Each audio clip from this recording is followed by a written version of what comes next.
नमस्कार दोस्तों, स्वागत है आप सभी का मैजेस्टिक मंत्रास परिवार में। आज हम एक ऐसे रहस्य और श्रद्धा से जुड़े प्रश्न का उत्तर खोजने जा रहे हैं जिसे सदियों से मनुष्य सोचता और मानता आया है।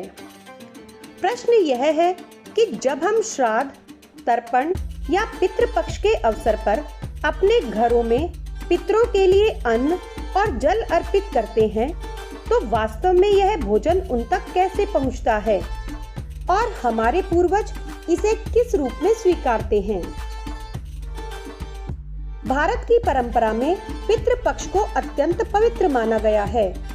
ऐसा माना जाता है कि इस समय हमारे पूर्वज धरती पर आकर अपने वंशजों पर दृष्टि डालते हैं। वे इंतजार करते हैं कि उनके परिवार वाले उन्हें याद करेंगे, तर्पण करेंगे और उनके लिए अन्न जल अर्पित करेंगे।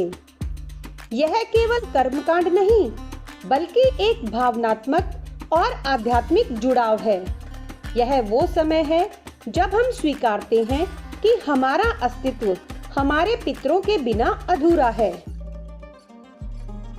अब सबसे बड़ा प्रश्न यही है, हम धरती पर पके हुए चावल, पानी, खीर, रोटियां या फल उन्हें अर्पित करते हैं, पर पितरों तक तो यह शारीरिक रूप में नहीं जा सकता।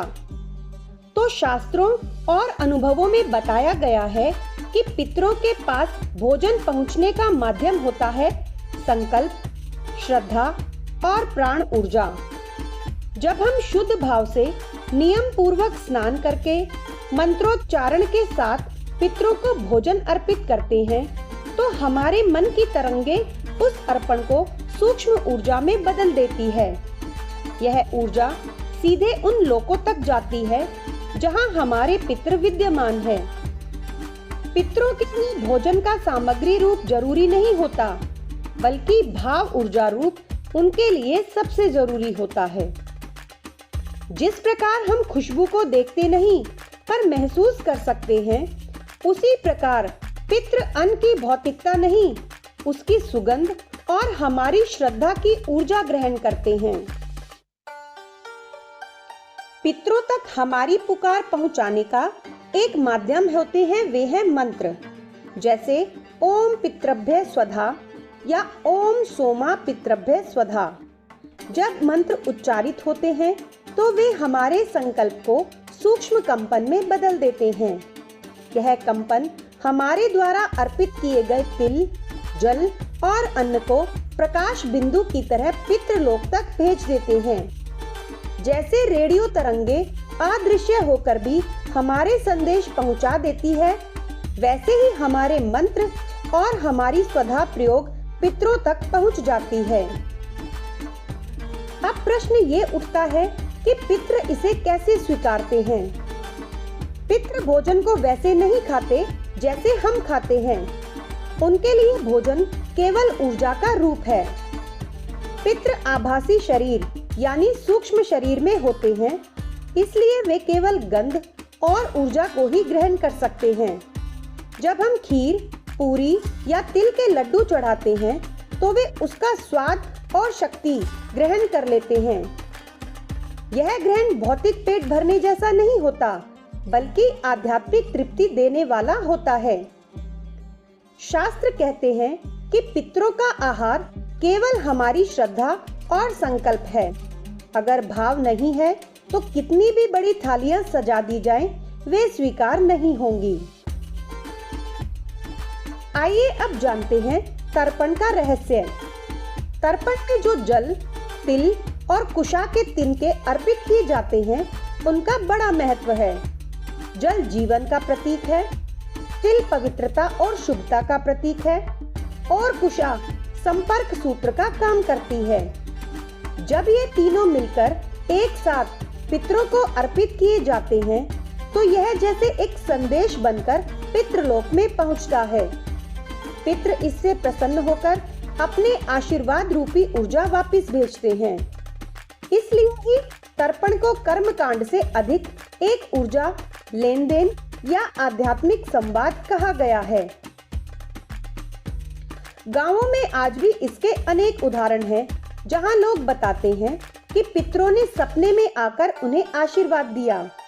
कभी किसी ने दिखाया कि पितृ खुश हैं क्योंकि उन्हें समय पर भोजन अर्पित किया गया, और कभी किसी ने संकेत दिया कि उनके कुछ अर्पण अधूरा है। तो ये अनुभव सिद्ध करते हैं कि पितरों तक हमारी श्रद्धा पहुंचती है और वे उसका उत्तर भी देते हैं। आज के युग में विज्ञान भी मानता है कि मन और विचार तरंगों के रूप में पूरे ब्रह्मांड में फैलते हैं। जब हम अपनी भावना और संकल्प पितरों के प्रति केंद्रित करते हैं तो वे तरंगे ऊर्जा बनकर उनके स्तर यानी उनके माध्यम तक पहुंचती है।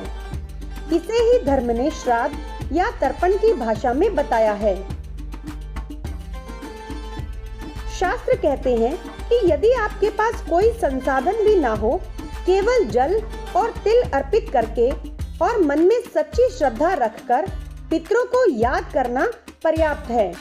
वे भौतिक वस्तुओं की अपेक्षा नहीं करते, केवल अपने वंशजों की याद और सम्मान चाहते हैं। अब जानते हैं कि पितरों की कृपा का प्रभाव कैसे पता चलता है।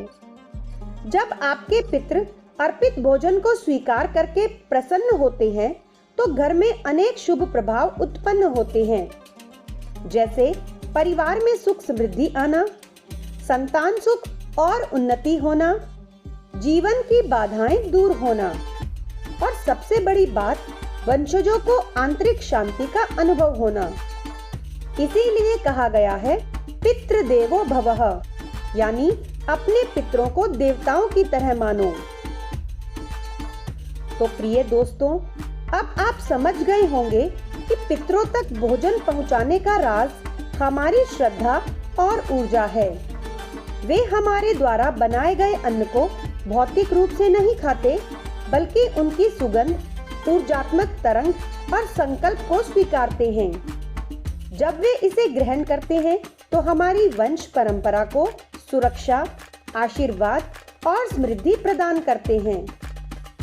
इसलिए जब भी आप श्राद्ध या तर्पण करें तो केवल नियमों पर नहीं, बल्कि अपने सच्चे भाव पर ध्यान दें।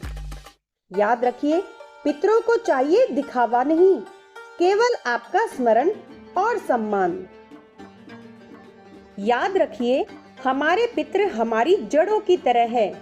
यदि जड़ें मजबूत होंगी तो वृक्ष हरा भरा रहेगा। इसी प्रकार यदि पितरों को तृप्ति मिलेगी तो हमारा जीवन भी समृद्ध और सुखमय होगा। तो दोस्तों, यही था आज का खास एपिसोड। पितरों तक हमारा भोजन कैसे पहुंचता है और वे इसे कैसे स्वीकारते हैं। यदि आपको यह ज्ञानवर्धक चर्चा अच्छी लगी हो तो चैनल मैजेस्टिक मंत्रास को जरूर सब्सक्राइब करें। अगले एपिसोड में हम फिर मिलेंगे एक और नई रहस्यमयी आध्यात्मिक विषय के साथ। तब तक के लिए नमस्कार।